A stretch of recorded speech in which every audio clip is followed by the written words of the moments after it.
This was never meant for you to find, not because it fails, but because it works too well. Ancient Chinese medicine guarded a breathing method so direct, so disruptive to internal order, it was deemed dangerous knowledge. Taoist physicians passed it only to disciplined disciples, for this breath doesn't relax, it purifies. And purification is violent to what is weak, stagnant, or hidden. You were told your liver detoxes itself, a modern lie. Your liver is failing silently. Thick blood, sluggish bile, recycled toxins, emotional pressure stored as chemistry. You feel it as fatigue, irritability, dull skin, unfulfilling sleep. You blame stress or age, but ancient physicians blame trapped, stagnant liver blood. Once you understand this breath, you can't unknow it. This technique directly alters hepatic blood flow and nervous system signaling via breath-induced pressure changes, now measurable by modern science. Anciently, they called it awakening the dragon gate of the liver. Same mechanism, different language. What's unsettling is this breath was forbidden not for harm, but for revealing too much too fast. When the liver releases its holdings, emotions and memories surface, causing temporary instability before clarity. Most seek comfort. This breath offers truth. If you continue, you're not learning a relaxation trick. You're stepping into a 2-week physiological confrontation with your internal environment. And once started, your body will demand completion. Inside your body, something is silently backing up. Not dramatically, nor with hospital-worthy pain, so it's ignored. The overloaded liver doesn't scream. It slows. Filtered blood thickens. Hormones recirculate. Toxins reroute repeatedly, like dirty water through clogged pipes. You feel the consequences, not the cause. You wake tired, easily irritated. Your mind feels heavy by afternoon, restless at night. Skin reacts, digestion stalls, motivation flickers. Emotionally, something is off. Ancient Chinese medicine noted, liver qi stagnation brings anger, then frustration, then unexplainable bitterness. This is biochemistry wearing an emotional mask. Modern life is hostile to liver blood. Constant sitting compresses the abdomen. Shallow breathing deprives the liver of rhythmic pressure for circulation. Artificial light disrupts the dawn flush cycle. Alcohol, sugar, seed oils, pharmaceuticals, environmental toxins, all overwhelm the liver. It adapts, slows, stores. You live in low-grade internal pollution, deeming it normal. No one tells you. You can't think your way out. Supplements help only if blood moves. Diet, only if bile flows. Exercise, only if the nervous system allows release. The liver listens to one master, breath. Not deep breathing for calm, but directional, pressurized breathing that mechanically signals, it's safe to unload. Continued stagnation numbs sensation. You feel less joy, drive, clarity, calling it adulthood. Ancient physicians called it the first stage of decay, using this breath as intervention, not wellness. You are here because something knows this isn't just stress, it's congestion, and congestion demands movement. To grasp this breath's origin, discard the modern notion of ancient medicine as symbolic guesswork. It was an operating system, thousands of years of pattern recognition, expressed metaphorically lacking microscopes. Classical Chinese texts referred to the liver not as an isolated organ, but a functional network governing blood movement, emotional regulation, and the body's capacity to plan, decide, and initiate. The liver was said to store blood and ensure free flow. Pure observation, not mysticism. Smooth blood flow correlated with decisiveness, calm, and resilience. Stagnation brought irritability, tension, and susceptibility to collapse.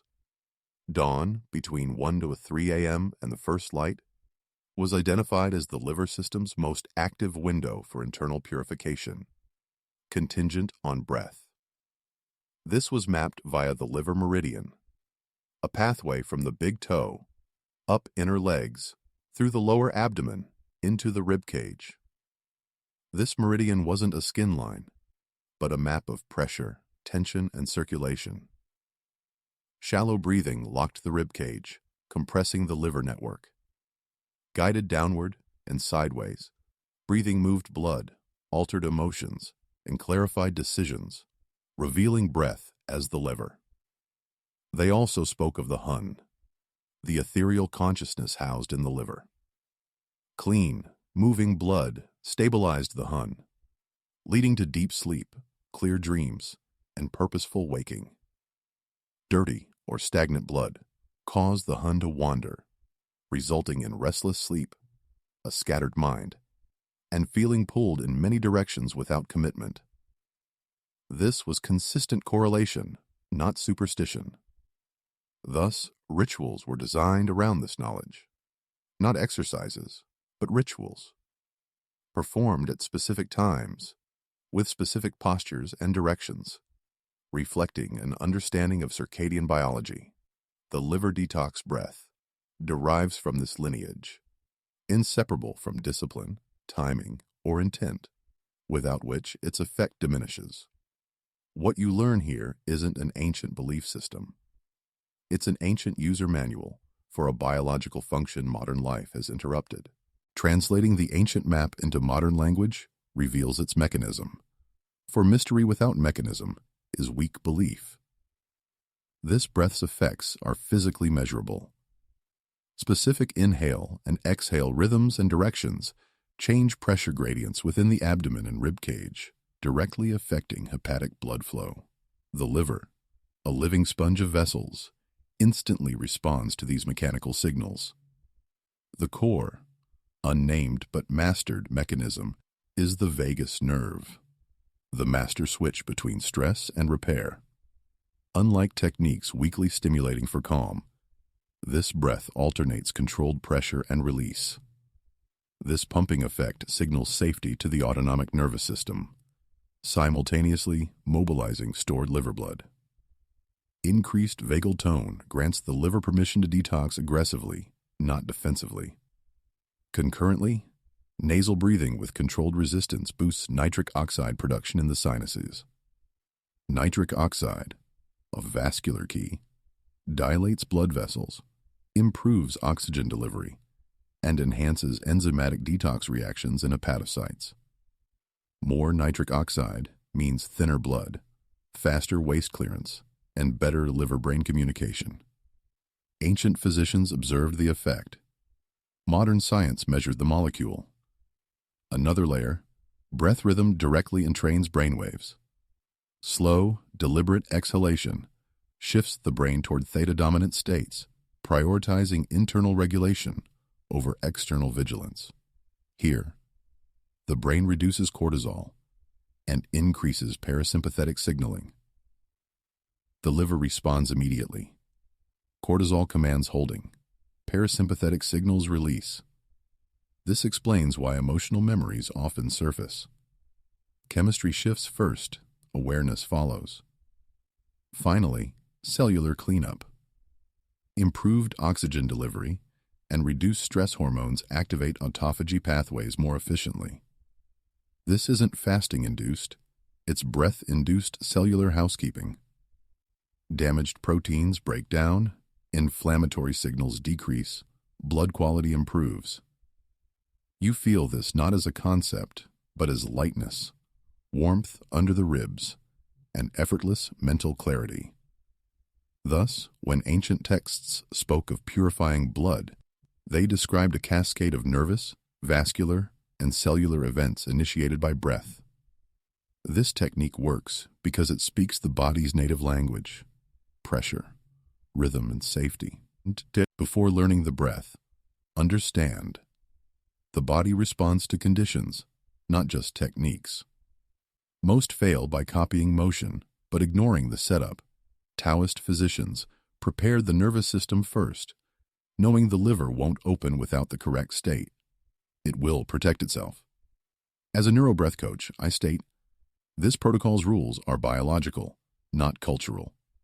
Break them, and effects weaken or reverse. Follow precisely, and the body responds in days. First, timing, not random. Ideal is early morning, pre-post sunrise, when cortisol rises and the liver shifts from storage to circulation. Late night practice may overstimulate detox, disrupting sleep. This is metabolic signaling, not relaxation. Second, posture. No lying or slouching. Stand or sit upright, spine tall, pelvis neutral, lower ribs free. The abdomen must be soft, not braced. Holding your core blocks essential pressure changes. Ancient practitioners emphasized hanging flesh in the belly for a reason. Third, environment. Quiet, dim light. No music or guidance voice once the sequence is known. The liver responds to sensory load. Too much stimulation keeps the sympathetic system dominant, making detox partial. This practice was done alone. Fourth, mental state.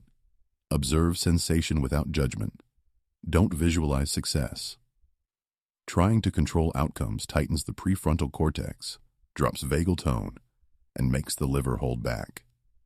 Detachment here is neurological, not spiritual.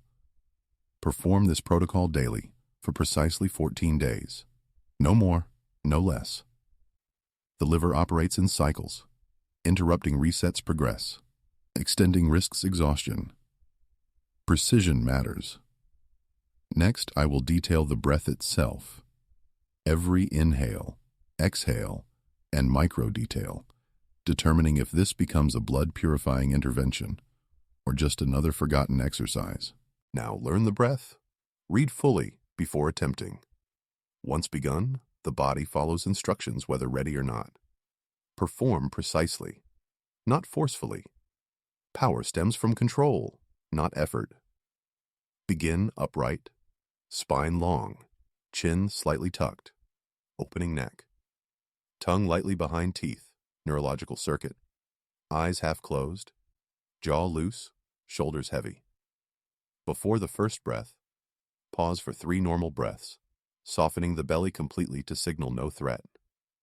Inhale through the nose only, slow, silent, directed. Draw air into the lower abdomen first, then expand lower ribs sideways, as if filling the space under the right rib cage. The inhale lasts 6 seconds, long enough to lower heart rate variability into a receptive range without gasping. At the inhale's peak, suspend for 2 seconds. No hard hold. In this pause, pressure equalizes. Blood begins to shift. Many tense here. You must remain soft. Softness is critical. The exhale is key. 8 seconds. Longer than the inhale. Through gently pursed lips, as if slowly fogging a mirror. Allow a low, barely audible vibrating sound from the throat. Not forced, not loud. This vibration directly stimulates the vagus nerve and oscillates liver tissue, anciently described as shaking the blood awake. As you exhale, the abdomen naturally draws inward from pressure release, not muscle contraction. You may feel warmth, movement, or a dull ache under the right ribs, circulation returning to stagnant tissue. Stop if sharp discomfort occurs. It's a boundary, not a challenge. 1 full cycle is inhale 6, suspend 2, exhale 8. Repeat for precisely 12 cycles. No more, no less. This deliberate number triggers hepatic release without overwhelming the system. After the 12th exhale, sit or stand quietly for 1 minute. No deep breaths. Let the body integrate. During initial days, emotions may surface unexpectedly. Irritation, sadness, clarity, sudden relief. This is chemistry changing tone, not psychological suggestion. Observe, do not analyze, and continue the next day. This is the Liver Detox Breath. Simple in appearance, surgical in effect. Do not expect dramatic overnight transformation. The liver cleanses in waves, not explosions. This timeline is crucial, as ancient physicians spoke in days, not moments. What follows is a consistent pattern, deviations from which are often more informative. Days 1 to 3, the opening phase. You might feel heavier before lighter. Sleep can deepen or become restless. Urine may darken. Bowel movements change in smell or timing. Emotionally, irritation may surface without a clear target. This isn't regression. It's circulation restarting, as moving stagnant blood stirs sediment. Days 4 to 7, the release phase.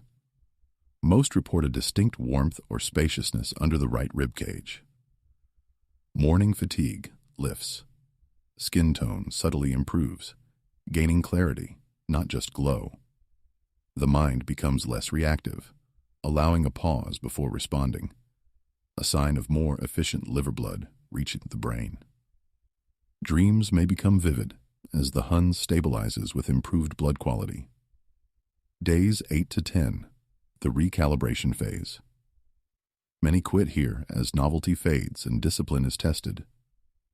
Energy might briefly dip as the liver reallocates resources. This is metabolic reprioritization, not failure. Appetite often changes, with cravings reducing not through willpower, but signaling. The body stops asking for what it no longer needs to buffer toxins. Days 11 to 14, the integration phase. Sleep becomes consistently restorative, waking easier. Emotional tone evens out. Anger loses its edge. Focus sharpens effortlessly. Blood pressure often normalizes slightly. Digestion feels quieter, more efficient. These aren't miracles, but signs the liver is no longer fighting backlog. Respect warning signals. Sharp pain, persistent nausea, dizziness, or escalating emotional volatility means you must stop. Your system needs support, not stimulation. Ancient practitioners never pushed through warning signs. That's modern arrogance, not ancient wisdom. At 14 days, stop the protocol, even if it feels good. This is essential. The liver completes its cycle, then rests. Continuing beyond this window blunts sensitivity and reduces effectiveness. You gain not just cleaner blood, but a body that responds again. That changes everything. This breath was hidden not for mysticism, but for its disruptive nature. Granting the liver permission to release interferes with the body's coping strategies. Many survive by holding things in, chemically, emotionally, neurologically. This breath removes that option, making it impossible to pretend you don't feel, know, or sense what needs change. Certain individuals should not undertake this. Those with active liver disease, frequent gallstone attacks, uncontrolled blood pressure, or acute psychological instability. This protocol isn't weak, but precise, and precision demands stability. Ancient physicians screened disciples. Modern culture often doesn't, introducing danger. Beware the danger of arrogance. More cycles, longer holds, forcing sensation. This transforms a regulatory breath into a stressor. The liver responds to rhythm, not domination. Treat it as dialogue, not a challenge to conquer, or it will shut down. The challenge is yours. 14 mornings, 12 cycles.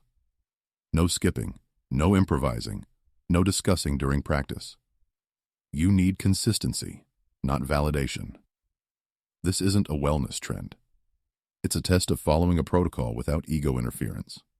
After 2 weeks, do nothing special. Simply observe how you wake, react, and how your body feels unclogged by yesterday's chemistry. That contrast is the real purification. Once felt, you'll understand why this was never taught to the undisciplined. You asked for the technique. I gave you the key. Your action determines if this remains information or becomes transformation.